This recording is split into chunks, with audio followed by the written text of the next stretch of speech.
Halo teman-teman, kembali lagi dengan saya di sini. Tadi barusan kita sudah sama-sama menyaksikan pertandingan Piala Asia Grup D, pertandingan ketiga antara Indonesia menghadapi Jepang. Dan sayangnya pertandingan tersebut dimenangkan oleh Jepang dengan skor 3-1.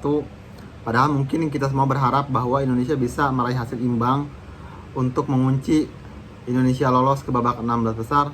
Namun sayang sekali Jepang masih terlalu kuat untuk Indonesia.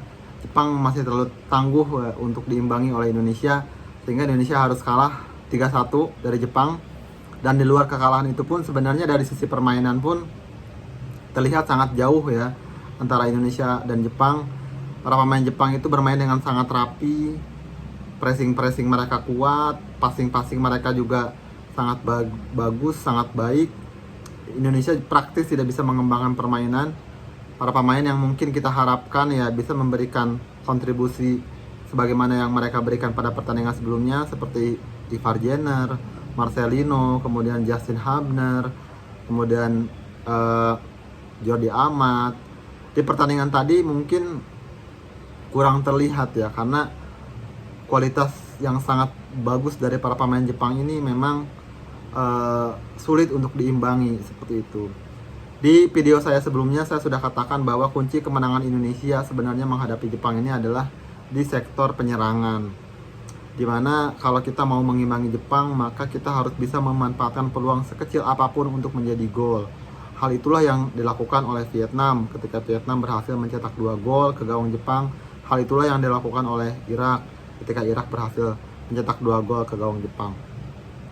Karena kalau kita bicara sektor pertahanan kita, itu sebagus apapun bertahan ya, saya pikir para pemain depan Jepang ini masih terlalu hebat gitu. Para pemain Jepang itu masih terlalu jago untuk para pemain belakang kita. Makanya wajar ketika pada akhirnya Jordi Amat melakukan kesalahan ketika dia melanggar pemain Jepang sehingga akhirnya terjadi penalti. Kemudian Justin Hubner juga melakukan kesalahan ketika dia memblok bola yang ditendang oleh pemain Jepang sehingga akhirnya malah mengarah ke arah gawang. Kemudian Hernando juga melakukan kesalahan ketika dia gagal memotong bola yang ditendang oleh pemain Jepang tadi.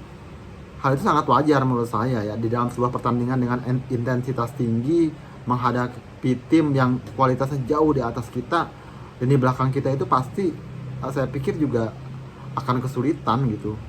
Sulit untuk tidak membuat kesalahan itu akan sulit. Apalagi kita tuh tadi praktis dikurung hampir sepanjang pertandingan, itu kita dikurung. Komentator pun tadi mengatakan bahwa kita itu kalah di semua lini gitu loh.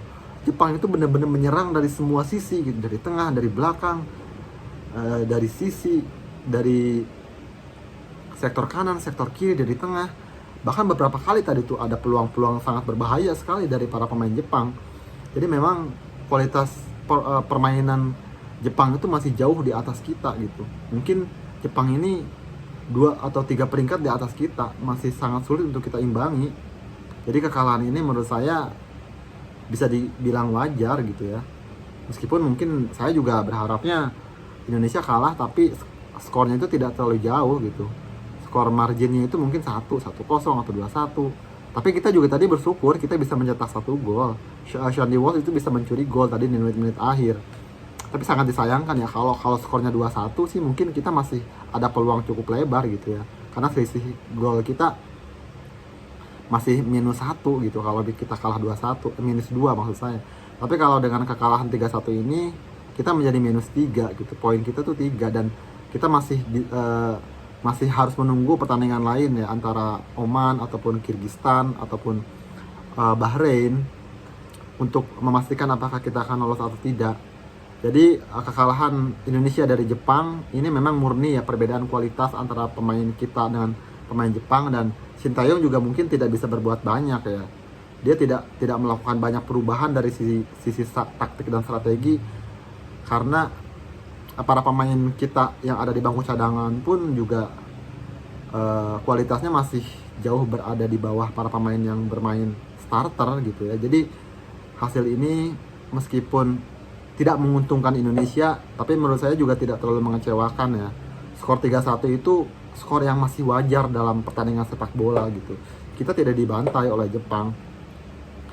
kalau dibantai itu mungkin skornya 4-0 gitu, atau 4-1 atau 5-1, itu baru bisa dikatakan dibantai. Tapi kalau untuk skor 3-1 sih menurut saya kita masih wajar, masih bisa mengimbangi gitu, sehingga kita masih tetap harus bangga terhadap permainan timnas Indonesia di Piala Asia ini.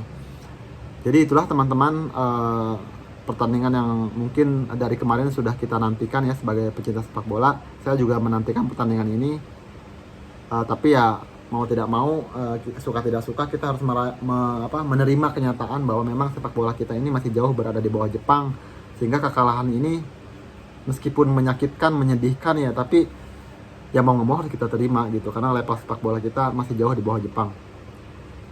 Mungkin itu saja yang bisa saya sampaikan ya teman-teman semua.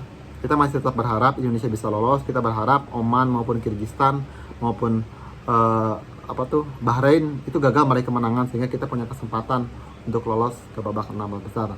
Mari kita tunggu hasil pertandingan yang lain yang akan dimainkan besok, dan semoga kita masih punya kesempatan. Dan kalaupun kita gagal lolos ke babak 16 besar, kita sebagai supporter tetap berbangga, kita tetap mendukung permainan timnas Indonesia, dan penampilan timnas di Piala Asia ini juga tidak mengecewakan. 3 kali bermain, 2 kali kalah, 1 kali menang. Dan yang tak kalah penting, kita selalu berhasil mencetak gol di setiap pertandingan. Nah ini menurut saya salah satu poin plus ya dari Indonesia di pertandingan Piala Asia ini. Jadi tetap semangat kepada para pemain, kepada para supporter juga. Mari kita terus dukung, mari kita terus saksikan pertandingan timnas Indonesia, dan semoga timnas Indonesia ke depannya bisa bermain dengan lebih baik lagi dan memberikan prestasi bagi rakyat Indonesia, sehingga bisa memberikan kebanggaan bagi sepak bola di Indonesia. Terima kasih. Assalamualaikum warahmatullahi wabarakatuh. Bravo sepak bola Indonesia.